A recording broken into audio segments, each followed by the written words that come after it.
The grass is not greener and rents are much the same in other countries. There are the same problems everywhere, so don't bother emigrating.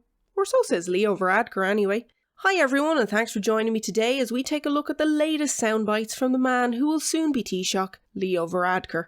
So in case you missed it, Leo Varadkar was a guest on Newstalk FM's On The Record podcast with Gavin Riley recently. And as is obvious by the scale of the housing crisis, let's use the accurate term even if the government doesn't want to admit it. As is obvious by the scale of the housing emergency here in Ireland, the discussion was always going to land on housing. And as is to be expected at this stage, the voice of the government was wide of the mark and missed the point completely and angered a whole lot of people in the process. So let's dive into what was said and why it has angered so many, particularly young voters and those card-carrying members of Generation Rent, and their parents who need their space of course.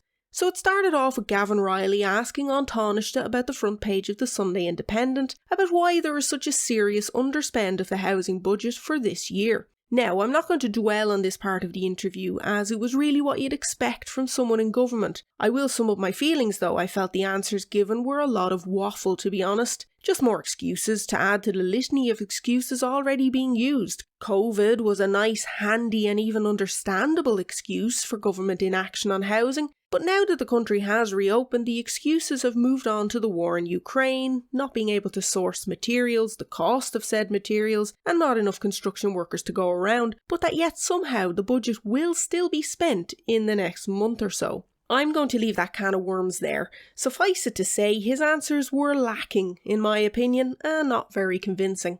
12 years they've had. 12 years. Anyway, let's get to the meat of why we're here. When given the results of the latest Red Sea opinion poll published in the Business Post, which shows that 68% of people aged 18 to 24 and 37% of people aged 25 to 35 were considering emigrating, Leo Varadkar showed why Generation Rent don't have faith in him or his government when it comes to housing. He said that the grass isn't greener and that you weren't going to find cheaper rents in New York or find it easier to buy a home in Sydney. That maybe you could find that by going rural or going to a third or fourth tier city, but sure you could do that in Ireland too. I mean, where do you even begin with that gaslighting waffle? Nah, don't bother emigrating lads, everywhere's as shit as here. I mean, seriously? All the advisors that every government minister has, and he thinks that this will play well to the electorate. That this will win over the younger voters that Fine Gael need given their ageing voter demographic. But more importantly, this is his take on the housing crisis and the fears of an entire generation. Seriously. Okay, so firstly, what the hell is a third or fourth tier city? Like, what is that? He does realise that Ireland has only 5 cities, right? And that Dublin is one of the most expensive places to live in Europe. And that Cork, Limerick, Galway and Waterford are not exactly cheap either, right? So right off the bat, no, you don't have to look past even the main cities of our European neighbours to find cheaper rents.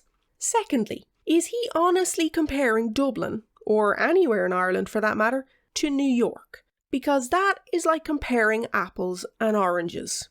But I get it. Our wonderful little country is doing great on all the L spreadsheets when it comes to economic scores. But real life? Well, real life is quite a bit different than our economy would lead us to believe. And you cannot say with a straight face that Dublin is in any way comparable to New York. I mean, talk about notions. But Leo did later clarify, while being lambasted in the Dáil about these comments, that he singled out New York and Sydney only because they were more expensive. So basically, when he said the grass isn't greener, he was only talking about 2 other cities. Just those 2. Just 2 cities in a whole wide world of cities. Even though the opinion poll did not find that 2/3 of under 25s and 1/3 of 25 to 35-year-olds were considering emigrating solely to either of those 2 cities. And, even though he went on to mention 3rd or 4th tier cities. Yeah, a bit of a swing and a miss there, Leo. I'm not buying your explanation. The gaslighting, though, has been laid bare for all to see with his comments. One look at Twitter will show the level of anger felt by the age groups concerned. Reply after reply, retweet after retweet, showing these comments up as the lies and ignorance they are. It doesn't take more than a few minutes fact-checking to see that the grass is well and truly greener elsewhere, especially in Europe. It's simply untrue that rents are much the same everywhere, and no, Leo, you don't have to look at a third or fourth tier city in Europe for better rents, never mind looking rural. You don't even have to look past capital cities for cheaper rents. Paris is cheaper, Berlin is cheaper, Rome is cheaper.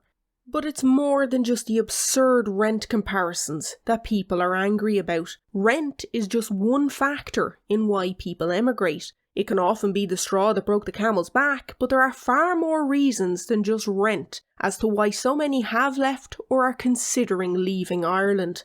Rental supply in general and rental security are other huge factors. I'm sure a lot of us have seen the videos shared on social media of insanely long queues of people waiting to simply view an apartment in Dublin. We've all read stories in newspapers and on social media of families being given eviction notices out of the blue. There is no supply and no security in Ireland. Every phone call from your landlord sets your nerves on edge because you're wondering, is this it? Is this the call that is going to lead to me becoming homeless? This is not a common fear in other countries, but it is here in Ireland. Long-term leases are common in Europe, and when landlords sell up, the tenants remain in situ. Unlike in Ireland, where a landlord selling means you're more than likely getting the boot. But the rental market is not the only factor in assessing whether the grass is greener, because it's not just renting that we are gouged for. This country is like death by 1,000 cuts. Every little thing has a tax or levy of some kind. We pay over the odds for so many public services here in Ireland with next to nothing to show for it. Our health service is on its knees, and God love you if you don't have private health insurance. Wait lists for referrals are through the roof, even delays if you are private, such as the demand lately. Wait lists for urgent and life-changing surgeries are growing and growing. Hell, you're lucky if you can see your GP when you need to lately. Fees for seeing your GP, fees for medicines, fees for private consultants who see public patients every other day for free, after a much longer wait of course, fees for accessing emergency care unless you have a medical card, and on it goes. Our public transport is also a mess. Too few buses and train carriages at peak times, no will to tackle antisocial behaviour, overpriced services that are often late and delayed, and oh yeah, still no rail link between the city centre and the airport. If you decide against public transport or, live in one of the many places not served either adequately or at all by public transport, for example a rural area like Leo mentioned, you're gouged on car insurance, fuel and tax costs. Not to mention tolls. Tolls they want to raise even further. Our childcare sector is struggling with survival, never mind keeping up with demand. Childcare workers are struggling to make ends meet and leaving the sector, leading to more demand as facilities contract or close altogether. Parents are gouged with paying what amounts in a lot of cases to another monthly rent or mortgage payment for a creche place. And that's just the tip of the iceberg. But those three sectors in particular are often highlighted by those who have emigrated as a massive difference in the quality of life obtainable elsewhere. So even if rents were actually all the same across Europe, there are still many reasons to leave Ireland behind. The biggest reason though? Generation rent just don't see a future here in Ireland. Add all the expenses up, the rent, the healthcare, the transport costs, the childcare and everything else, and what are you left with? Next to nothing is what? No ability to plan for the future, no ability to actually save towards the security of your own home, and even if you do manage saving, what are you buying and where? Because guess what? House prices are also extortionate. Unless of course you're forced to settle for a ridiculous commute and all the extra transport costs involved in that. It's often said, in a dismissive way of course, of polls like this, that sure don't young people always go travelling? Don't they often go exploring the world? And while that is very true, that is not what was asked in this poll. And it is very disingenuous to conflate travelling with emigrating. Travelling to experience other countries and culture is a far cry from leaving your home behind because you can't see a future for yourself otherwise. The anger felt in the responses to this story was palpable, and I got a real sense of resentment. Resentment at the minimising of the genuine fears and worries of our young people.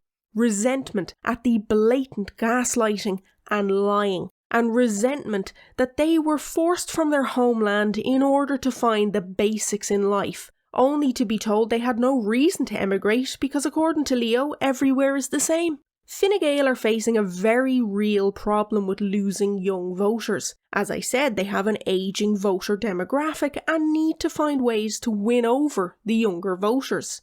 Well, in case it wasn't abundantly clear by now, nonsense like this will not win people over. Now, I just said it was abundantly clear, but honestly, I'm not so sure anymore. It's abundantly clear to those living it. But it genuinely feels like government parties, but Fine Gael in particular, just live in their own little land where the problems the rest of us face are out of sight and out of mind. One interesting thing that Leo said was that we have a net inward migration of Irish people, that more Irish people are returning home than emigrating, something that is backed up by CSO figures. So let's take a quick look at that. It may well be the case now, but the longer the issues I've just mentioned continue to get worse, and make no mistake, they are getting worse, the more people that will start emigrating. Record-breaking homeless figures every month at this stage, record hospital wait lists and endless trolley crises coupled with the energy and cost of living crises make for grim reading and indeed grim living for many. The longer these issues continue unabated, the bleaker the future becomes for a great many people. He also spoke about how many new first-time buyers there have been so far this year. This struck me as interesting when you think about how many Irish people have returned home this year. I would love to see a breakdown of these first-time buyers, specifically how many of them are the returning Irish that Leo mentioned. Don't forget, it was Leo Varadkar himself who came under fire only a few short years ago for suggesting that young people emigrate in order to save up the deposit needed for a home here. So how many of our returning Irish did just that? And if they did, how bad of an indictment of Ireland is that? That you simply cannot save in Ireland and have to move abroad to be able to do so. That you have to move abroad to be able to afford the basics in life. That you have to move abroad to not be gouged to the hilt on the basics like keeping a roof over your head.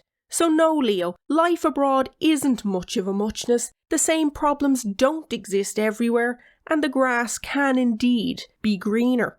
In other countries, it's actually possible to rent somewhere nice and affordable and save at the same time. One look at the nursing profession can show us this. So many of our nurses are emigrating because their work-life balance here in Ireland is non-existent and wages aren't much better, but in countries like Australia, they are treated like the invaluable assets they are and have a future.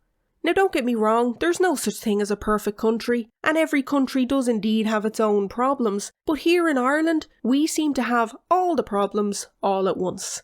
Coupled with a government who just don't give a shit about the younger generations, and it's clear as day why so many are considering emigrating. Many may return, but as I said, that is a damning indictment of how our country works, that we have to export our youth so that they can have a chance at a happy life.